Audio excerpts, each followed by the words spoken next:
I love salt in everything. This is at Catmandu55. Rach, can you talk about salted butter versus unsalted butter, how it affects recipes? If a recipe calls for unsalted all you have is salted, is there a big difference? No, there isn't. I love salted butter. I love salt in everything. Jacques Pepin buys salted butter when he buys butter.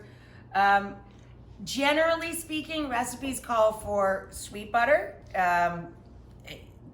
Some people say it lasts a little longer in the fridge. Who cares? You keep butter in the freezer anyway, at least I do, until you're ready to defrost and use it. I don't know, I like salt. So even if the recipe says unsalted butter, I put in salted butter and I would still add salt. That's just who I am.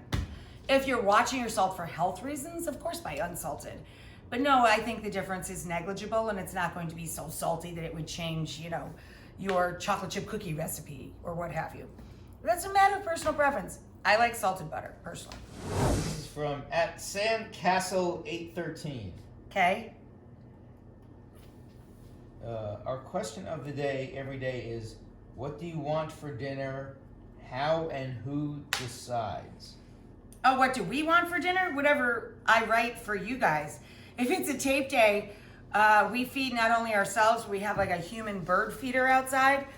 My mom, my sister, our friends, a lot of people based on their dietary likes and dislikes or needs. We put little Post-its on them for everybody, and we leave them by the back door here on a social distance safe garden workbench. So yeah, but basically we eat what we decide to cook and share with you guys if it's a work day.